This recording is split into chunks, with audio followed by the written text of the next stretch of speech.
Samuel Vergès est docteur en physiologie. Son expertise est centrée sur les facteurs limitant la performance à l'exercice chez le malade et chez le sujet sain, sur les réponses à l'hypoxie, ainsi que sur l'utilisation de l'entraînement à l'effort comme intervention thérapeutique. Samuel est aussi un ancien biathlète de haut niveau. Cet amoureux des montagnes pratique aujourd'hui le ski de fond et le trail notamment sur des longues distances. Il sera l'un de nos experts en physiologie, pour l'instant outdoor. Salut Samuel, comment vas-tu ? Bonjour François, ça va? Merci de m'accueillir. Avec grand plaisir, j'espère qu'il fait beau à Grenoble. En Bretagne, c'est un temps breton. Très bien. Nous, c'est un temps trop chaud. Bon, écoute, on vit dans deux endroits de la France très différents. Pourtant, on est tous les deux des êtres humains et quand on pratique un sport d'endurance, l'être humain, il y a des choses qui se passent dans son corps. Alors, en fonction de la vitesse à laquelle on va courir et de la façon dont on va courir, il va se passer différentes choses. On entend beaucoup parler de VMA, de travail au seuil, de travail à fréquence cardiaque, à diverses fréquences cardiaques, etc. Seuil 1, seuil 2. Bref, on entend beaucoup de termes comme ça. Mais finalement, qu'est-ce qui se passe dans notre corps quand on court ? Alors en particulier quand on court ou quand on pédale longtemps, notre organisme, nous les êtres humains, on est des êtres humains qui pour produire l'énergie dont nos cellules ont besoin, on est très dépendant de l'oxygène. On dit avec des mots un peu scientifiques qu'on est des êtres aérobies, c'est-à-dire qu'on dépend de l'oxygène pour produire l'énergie dont on a besoin. Alors l'énergie dont on a besoin pour nos cellules, c'est pour recycler nos cellules, faire marcher notre cœur, notre cerveau, etc. Et puis quand on fait du sport, on a besoin d'énergie pour nos muscles qui vont pousser, nos quadriceps, etc. Et donc, pour toute cette énergie nécessaire à notre organisme, on a besoin d'oxygène, d'une part, et puis de ce que l'on appelle des substrats énergétiques, c'est-à-dire des glucides, des sucres donc, et des lipides, des graisses, qui donc, associés à de l'oxygène, vont, par un certain nombre de réactions chimiques, donner de l'énergie, en particulier à nos muscles. Donc, il nous faut de l'oxygène et il nous faut des substrats énergétiques, voilà. Et quand on va faire de longs efforts, quand on va faire des efforts d'endurance qui vont durer longtemps, eh bien, on va avoir besoin de beaucoup d'oxygène et de beaucoup de substrats énergétiques parce qu'on va consommer beaucoup d'énergie au total au niveau des musculaires pour réaliser 200 bornes en vélo, pour courir 40-80 km. Donc, la contrainte, ce que l'on appelle la bioénergétique, c'est-à-dire comment, d'un point de vue biologique, on apporte l'énergie, on produit l'énergie nécessaire à réaliser un effort d'endurance, par exemple, la bioénergétique. Donc, eh bien, les contraintes bioénergétiques des sports d'endurance, c'est de pouvoir produire une quantité d'énergie importante durant une longue durée. Alors, on a besoin d'une quantité d'énergie importante pour pédaler 200 km en vélo, mais c'est pas non plus la quantité d'énergie sur 30 secondes pour courir 200 km. Sur ces 30 secondes, c'est pas la quantité d'énergie qu'on a besoin pour réaliser un sprint, parce qu'on fait pas 200 km en sprint. Donc, on n'a pas besoin d'un débit de production d'énergie énorme au niveau des muscles, parce que les muscles, ils sont pas à fond, on n'est pas en sprint. Par contre, ils travaillent en continu pendant 200 km en vélo, pendant 40 km, donc ils vont avoir besoin d'énergie en continu de façon importante, mais en continu sur plusieurs heures. Et c'est ça qui va faire une grosse quantité d'énergie. Donc, on va consommer beaucoup d'oxygène pour produire toute cette énergie et on va consommer beaucoup de glucides et de lipides pour produire toute cette énergie. Donc du coup, vous voyez cette histoire d'oxygène, souvent dans le domaine de l'endurance, on entend parler de consommation d'oxygène, de VO2, de consommation maximale d'oxygène. On entend parler de vitesse maximum aérobie. Donc tous ces termes-là, ils se réfèrent en fait à notre capacité maximale que l'on a à donner de l'oxygène aux muscles, à utiliser cet oxygène au niveau des muscles pour produire de l'énergie. Et plus on va produire de l'énergie avec cet oxygène et les sucres et les lipides qui seront là, plus on va produire d'énergie. Alors cette énergie, pour utiliser un autre mot scientifique, elle se caractérise par ce qu'on appelle l'ATP, c'est la monnaie énergétique de notre organisme, de nos muscles, l'ATP, l'adénosine triphosphate. Disons que c'est une monnaie énergétique qui est donnée par des réactions chimiques qui se font avec l'oxygène et les sucres et les graisses. Ces réactions chimiques vont donner de l'ATP au muscle et là, le muscle il va pouvoir pousser sur les pédales ou appuyer sur les baskets. Et donc, pour réaliser un effort de longue durée, il va falloir en permanence produire de l'ATP, produire de l'ATP, produire de l'ATP à partir d'oxygène et de substrats énergétiques. Donc, il va falloir être capable d'amener de l'oxygène au muscle, il va falloir être capable d'amener des substrats énergétiques au muscle pour que cette production d'énergie dans des usines à énergie que l'on appelle les mitochondries dans nos muscles, elle puisse avoir lieu en continu. Et donc, ce qui va être important, c'est d'être capable d'extraire de l'oxygène, parce que l'oxygène, on va le trouver où? On n'en a pas du tout en réserve dans l'organisme, l'oxygène. Donc, en continu, il va falloir prendre de l'oxygène de l'air ambiant et l'amener vers les muscles et nos mitochondries pour pouvoir réaliser ces réactions chimiques qui vont produire l'énergie. Et puis, ces sucres, ces graisses, on en a plus ou moins en réserve dans l'organisme, mais au bout d'un moment, lorsqu'on va faire de l'endurance, ultra-endurance, on ne va plus en avoir assez. Donc, il va falloir être capable, en même temps qu'on réalise un effort, il va falloir être capable d'absorber des substrats énergétiques, donc s'alimenter, pour pouvoir apporter des glucides et des lipides supplémentaires à ceux que l'on a en stock dans notre organisme. Donc on commence à se rapprocher de ce qui va être un peu un défi pour l'organisme, ça va être d'être capable en permanence à apporter de l'oxygène de l'air ambiant jusqu'aux muscles, ça veut dire via les poumons, via le sang et le cœur, donc il va devoir faire circuler au maximum ce sang oxygéné vers les muscles, être capable de le réoxygéner en retour, d'évacuer le CO2. Donc il va y avoir tout un système d'échange cardio-respiratoire autour de la consommation et de l'apport en oxygène qui va être clé. Et puis, il va falloir aussi être capable de s'alimenter, d'utiliser à bon escient les glucides, les lipides pendant de longues heures éventuellement. Donc, c'est en ça qu'il va y avoir deux grands critères qui vont permettre de caractériser le fait qu'on va être plus ou moins capable de réaliser un effort en endurance.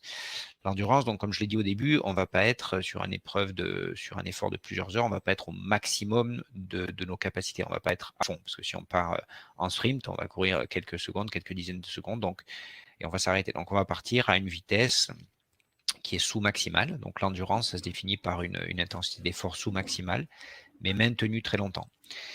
Et donc ça veut dire quoi? Sous-maximal, ça veut dire que ce qui va être clé, ça va être qu'est-ce que notre max?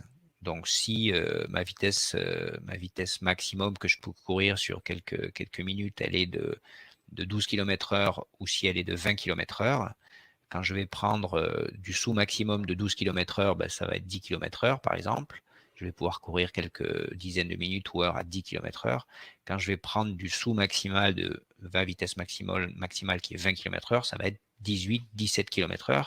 Donc, je vais être capable de courir plusieurs heures à 17-18 km/h. Donc, on comprend que le sous-maximum de celui qui va courir à 10 km/h pendant 2 heures et celui qui va courir à 17 km/h pendant 2 heures, ça va donner deux performances très différentes parce qu'ils vont avoir couru des distances très différentes. Donc, le maximum que l'on est capable de faire, il va décider de notre endurance. Parce que du coup, lorsqu'on fait un effort d'endurance, on est en sous-maximum, mais on est quand même dépendant de notre maximum. Et plus notre maximum est élevé, plus notre sous-maximum va aussi être élevé. Donc ça, notre maximum, c'est typiquement ce que l'on appelle la VO2 max, c'est-à-dire notre capacité à consommer beaucoup d'oxygène sur quelques minutes. Ça, c'est pas cette VO2 max que l'on va utiliser pendant 4 heures d'effort. Par contre, on va utiliser un pourcentage de cette VO2 max et plus notre VO2 max sera élevé, plus ce pourcentage sous maximum qu'on va utiliser sera lui aussi élevé quand même. Voilà. Donc avoir une grosse VO2 max ou l'équivalent un petit peu, c'est-à-dire avoir une grosse VMA, c'est-à-dire une vitesse de course ou une puissance de pédalage à cette VO2 max élevée. Donc encore une fois, c'est si je suis capable de courir 15 km/h sur quelques minutes, c'est pas cette vitesse-là que je vais prendre sur un marathon, mais ça va être 70-80% de cette vitesse-là. Donc 70-80% de 15 km/h si c'est 15 km/h ma VMA, ma vitesse maximum aérobie, ou 70-80% d'une VMA qui est à 20 km/h.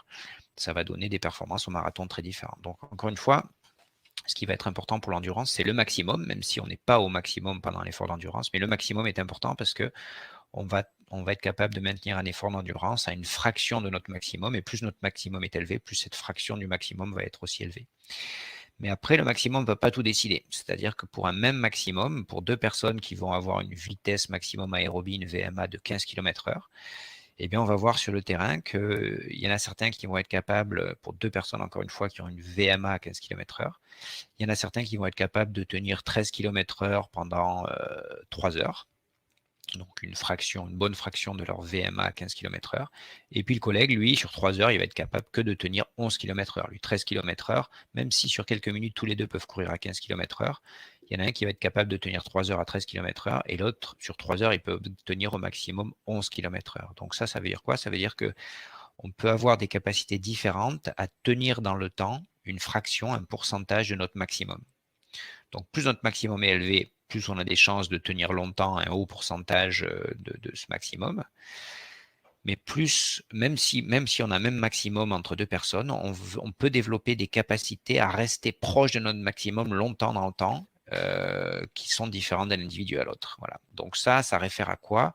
Si le maximum, il réfère à ces concepts de VO2 max, de VMA, etc., cette capacité à tenir des intensités élevées proches de notre maximum longtemps dans des efforts d'endurance, il réfère plus à ce que l'on appelle les seuils, entre guillemets. Alors, sans rentrer dans les détails, c'est des intensités que l'on peut tenir le plus proche possible de notre VO2 max, mais qu'on peut tenir plusieurs dizaines de minutes, voire plusieurs heures, ces seuils. Donc, encore une fois, quand on est à VO2 max, on peut tenir quelques minutes, c'est tout.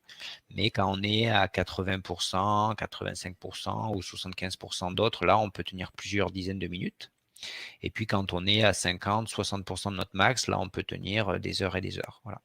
Mais je donne des fourchettes, 50, 60%, 70, 85%, parce que selon nos capacités individuelles et selon notre entraînement, on va pouvoir faire jouer ce pourcentage de notre max qu'on va pouvoir tenir longtemps.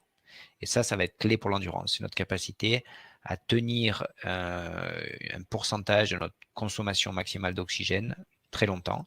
Et ça, encore une fois, ça va être modifié par l'entraînement et les qualités individuelles. Donc ça, c'est toute la thématique autour du max et du sous-max. Et puis après, par exemple, en termes de consommation d'oxygène. Et puis après, il y a cette histoire de substrat dont j'ai parlé tout à l'heure, de substrat énergétique. C'est-à-dire que sans consommer du tout de barres énergétiques, etc., notre organisme, il est capable de courir entre 3/4 d'heure et 1h30, je dirais, en restant à peu près, en fonctionnant sur ses réserves. Puis au bout d'1h30, 2 heures, là, on va être quand même plus, de manière générale, hein, plus en difficulté. On va avoir épuisé un certain nombre de stocks musculaires, hépatiques, et du coup, on va avoir besoin de s'alimenter. Et là, du coup, il va falloir être capable de s'alimenter, d'apporter à l'organisme de manger, donc tout en poursuivant un effort, parce que l'effort d'endurance, il est par nature long, et donc il va falloir être capable de s'alimenter tout en courant, alors que c'est par nature, je dirais, pour l'organisme, deux activités qui sont faites pour être séparées. C'est-à-dire c'est soit notre estomac, nos intestins, ils fonctionnent, et le reste du corps est un peu mis au repos, soit en cours, nos muscles qui travaillent, et donc là, il y a toute l'énergie, le sang, etc., qui va aux muscles, et les intestins, ils sont au repos. Et là, sur l'endurance, on va devoir faire les deux à la fois. Donc ça va être un petit peu compliqué. Ça peut être un petit peu compliqué.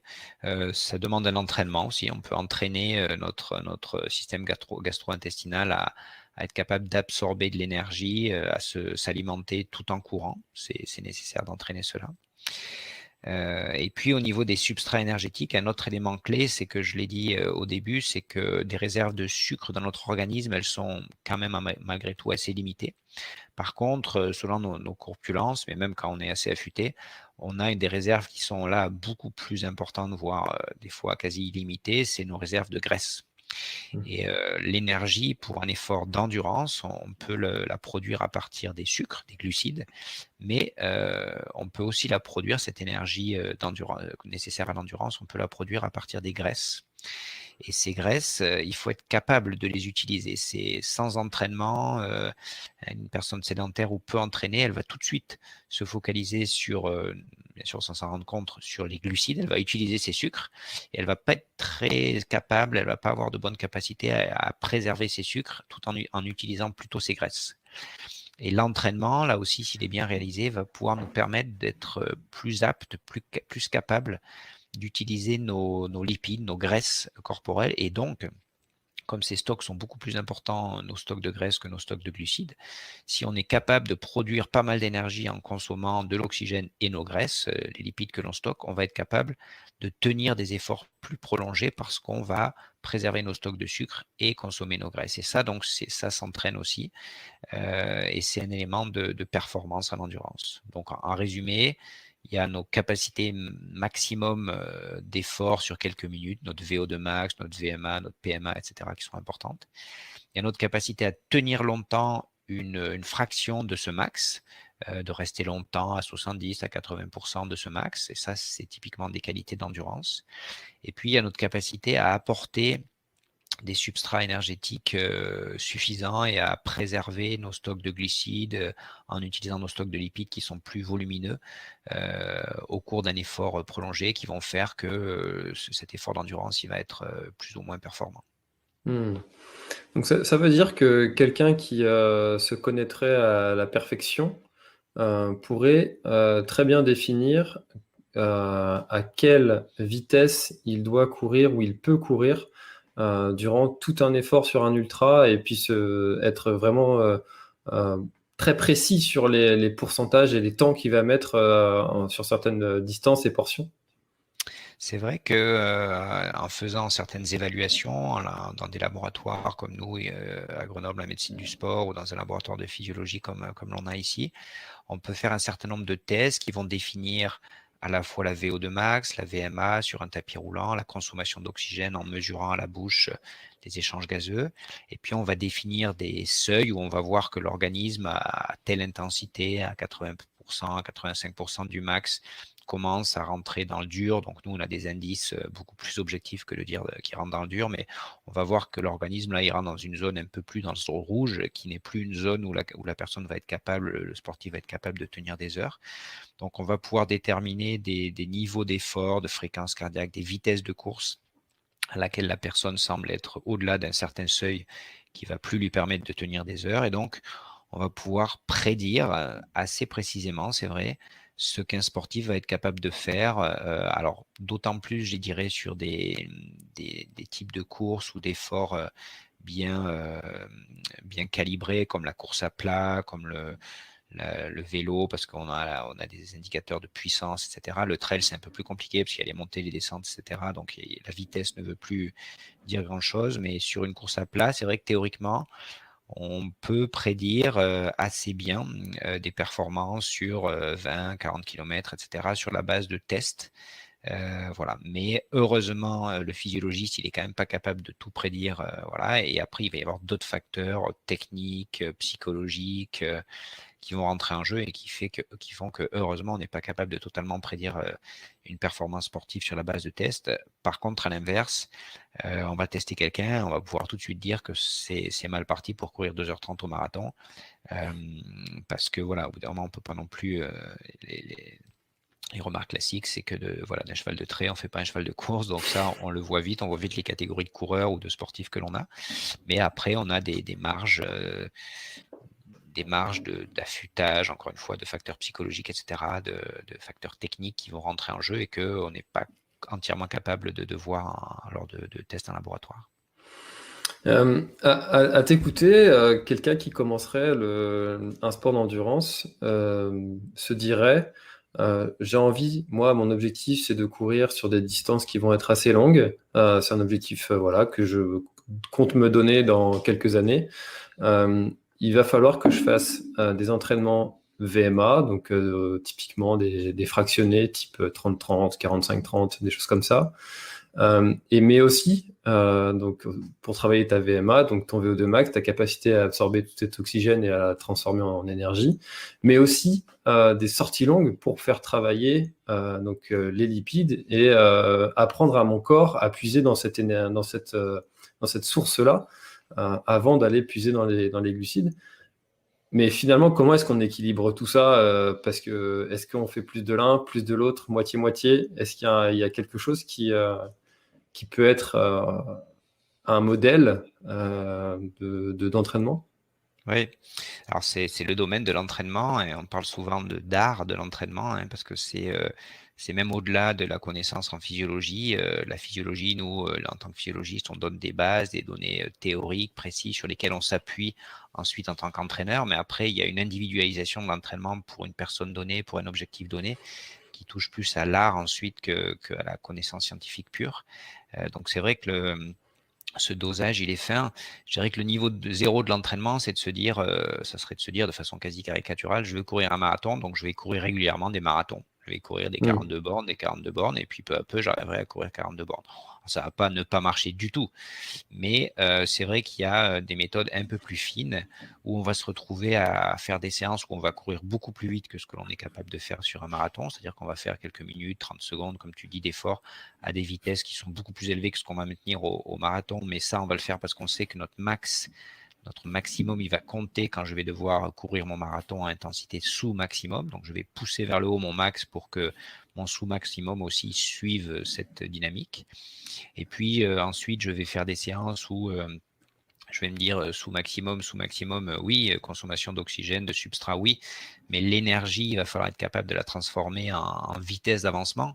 Et si je cours comme une chèvre, je vais consommer énormément d'énergie pour courir à une vitesse donnée, alors que si je suis économe, si j'ai un rendement énergétique mécanique optimal, je vais progresser. Donc là, je vais faire des séances qui sont un peu décalées par rapport à ma foulée de base sur 42 km, mais je vais travailler ma foulée, je vais travailler de la vitesse pour améliorer mon rendement mécanique. Donc voilà, on va faire des séances un peu décalées par rapport à ce qui est purement ce que je vais faire lors de mon marathon, mais c'est ce qui va nous permettre indirectement de progresser au marathon. Voilà, je vais faire d'autres séances spécifiques, je vais faire autre chose que de la course à pied, je vais faire du renforcement musculaire, etc. Pour avoir un cocktail, je dirais, qui à la fois va me permettre de progresser, de ne pas me blesser et de finalement m'améliorer dans ce qui est mon objectif final du marathon, quoi. Voilà. Et ça, c'est l'art, encore une fois, de l'entraînement avec des professionnels qui peuvent nous aider. Donc, si j'ai bien compris, finalement, l'entraînement, c'est la capacité à faire progresser ces mitochondries en création d'oxygène, d'énergie. D'un point de vue de la bioénergétique, c'est ça. Mais les facteurs bioénergétiques, ça fait partie des facteurs de performance en endurance. Encore une fois, utiliser de l'oxygène et des substrats énergétiques pour produire pendant longtemps beaucoup d'énergie à destination des muscles. Ça, c'est les facteurs bioénergétiques de performance de l'endurance. Mais ensuite, il y a des facteurs biomécaniques, en particulier de rendement du geste, des facteurs neuromusculaires qui permettent de rendre résistant le muscle à la fatigue, des facteurs mentaux, des facteurs techniques, des facteurs, je dirais, comportementaux. Si on se jette sur l'hamburger au ravitaillement, ça va peut-être pas être super adapté. Donc, comportemental, c'est bien doser, bien s'alimenter, bien s'hydrater. Voilà. Donc, la performance sportive, c'est vraiment un cocktail assez unique. Je dirais même que quand on entraîne, moi ça m'est arrivé d'entraîner du haut niveau en ski nordique, et quand on arrive à un athlète qui atteint le très très haut niveau, eh bien, on a un peu l'impression, je ne sais pas si tu te rappelles, dans certains Astérix et Obélix, où le druide il fait une potion magique et ça explose. On se dit, wow, ça a fait un athlète exceptionnel, mais s'il faut le refaire, on n'est pas sûr qu'on y arrivera, d'autant plus que l'athlète sera différent, les conditions sont différentes.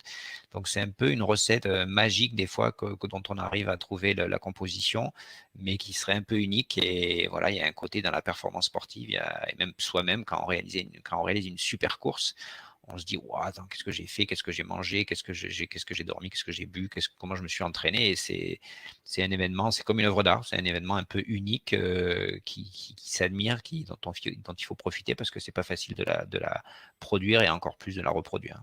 C'est un peu cet état, alors beaucoup disent l'avoir déjà ressenti, je ne sais pas si tu l'as déjà ressenti, cet état de flow, de bien-être extrême qu'on peut ressentir à un moment complètement improbable en course. Ça peut être après après plusieurs dizaines, voire après 100 km, ce qui peut paraître complètement contre-intuitif en fait de se dire que je suis dans un état de bien-être extrême. Ouais. Et ça, c'est vraiment très particulier. C'est vrai que finalement, dans l'entraînement et dans la performance, c'est un élément qui trompe peu, en tout cas qui est important, c'est les sensations au final, d'être capable de bien ressentir notre organisme, de bien ressentir où on en est et de se fier à ça, que ce soit l'entraînement ou la performance, c'est important. D'autant plus que si on se connaît. Et d'autant plus quand même si on ne se laisse pas avoir non plus par nos sensations, parce que globalement, elles sont vraiment révélatrices de notre état physiologique. Et il faut, si on se sent fatigué, on doit s'entraîner, je me sens fatigué le matin, c'est pas terrible, c'est pas bon signe. Voilà, donc ça, être attentif à ces sensations, gérer l'intensité de l'entraînement en sensations, tout ça, c'est une approche intéressante. Mais dans l'endurance et dans l'ultra-endurance, c'est vrai qu'on est aussi dans des états je dirais, psychologiques des fois qui peuvent être un peu trompeurs, et on peut avoir, ou en tout cas qui peuvent nous faire avoir des comportements qui sont inadaptés du point de vue de la performance. C'est-à-dire que sur de l'ultra-endurance, c'est bien connu que des fois on a des phases où pourtant on a couru 80 bornes, 100 bornes, on se sent super bien, on se dit là ça y est, là je vais accélérer quoi. Et ça c'est voilà, l'expérience fait que en ultra-endurance, quand on se sent pas bien, il faut relativiser et se dire ça va revenir, ça va revenir. Et quand on se sent bien, il faut se dire méfiance, faut pas s'emballer, c'est encore long quoi. Voilà, donc il faut à la fois être attentif à ses sensations et à la fois pas aussi se faire piéger, parce que en particulier dans le domaine de l'ultra-endurance, on peut s'emballer ou à l'inverse s'enterrer, alors qu'en fait la forme peut d'une certaine manière revenir. Ah, c'est la fameuse phrase si tout va bien, t'inquiète pas, ça va pas durer. Oui, voilà, là, elle est un peu négative dite comme ça, mais en tout cas, dans l'ultra-endurance, c'est vrai que voilà, l'expérience qu'on peut avoir en ultra-endurance, c'est qu'il y a des moments où on n'est pas bien, mais il ne faut pas paniquer, ça va pouvoir revenir si on se réhydrate, si on s'alimente, si on ralentit un peu. Et puis, et de fait, ça revient. Et puis, il y a des moments où on se sent super bien, mais il ne faut pas non plus s'emballer, parce que sinon, on se met vite dans le rouge et on le paye ensuite. Donc, c'est là qu'on voit c'est ce qu'on appelle aussi le pacing, c'est-à-dire la régulation du rythme et de l'intensité de l'effort, qui est très fine pour pas basculer justement dans des intensités qu'on n'est plus capable de tenir dans le temps, de surmener la machine au-delà de ce que l'on est capable de faire. Bah, ça aussi, c'est tout l'art de connaître son corps et de savoir l'écouter, et puis de ne pas s'emballer aux moindres signaux positifs qu'il peut nous donner, de savoir gérer son effort sur la durée. Et ça, il n'y a que l'expérience qui peut nous apprendre à faire ça. Oui, tout à fait. Et puis c'est aussi le bonheur quand on y arrive. C'est-à-dire que quand on se dit ah ouais, j'ai fait 4 heures, 5 heures, 20 heures d'effort, et j'ai arrivé à rassembler tous les éléments du puzzle, à doser ça pendant toute la durée de l'effort, à tenir dans ma tête à peu près un équilibre positif. C'est ça qui fait qu'on est content, quelle que soit la performance, d'être finisher, tout simplement. Et alors, pour tous ceux qui nous écoutent, moi, j'étais très intéressé de faire cet épisode, parce que je trouve qu'on comprend tout ce qui se passe dans notre corps, et on sait pourquoi on fait les choses, et du coup, ça nous aide à les faire. Parce que des fois, bon, ça nous gave un peu d'aller faire une séance de 30-30, on préférerait aller faire un footing sur un sentier qui nous fait plaisir. Mais malgré tout, on comprend du coup pourquoi est-ce que c'est intéressant de le faire. Donc finalement, enfin, je trouve ça vraiment très intéressant de le savoir, en fait, qu'est-ce que ça fait comme effet et pourquoi est-ce qu'on le fait. Oui, c'est vrai que mais les sportifs de outdoor, d'ultra-endurance ou d'endurance sont quand même souvent assez curieux du point de vue du fonctionnement de leur organisme, et se renseignent, se forment. Nous, à Grenoble, on organise un diplôme universitaire un DU de trail running, et on voit qu'on a beaucoup de demandes de personnes tous azimuts qui viennent se former pour être plus conscients de fait de ce qu'implique leur pratique pour être en meilleure santé, pour être plus performant. Et donc, il y a de fait un vrai intérêt qui est une bonne garantie, je dirais, pour être sûrement plus performant et en meilleure santé dans sa pratique de l'endurance et de l'ultra-endurance. Tout à fait. Bah écoute, merci beaucoup Samuel pour toutes ces précisions, et je pense que la bioénergétique sera moins un secret pour tous ceux qui auront écouté cet épisode. Merci beaucoup. Merci beaucoup, à bientôt. Allez, à bientôt. Cet épisode est maintenant terminé. Merci de l'avoir écouté jusqu'au bout, et si vous êtes encore là, c'est sûrement qu'il vous a plu. Alors n'hésitez pas à le faire savoir autour de vous, c'est la meilleure façon de faire connaître le podcast L'Instinct Outdoor. Parlez-en, partagez les épisodes. Merci beaucoup pour votre fidélité, et à très bientôt dans un prochain épisode.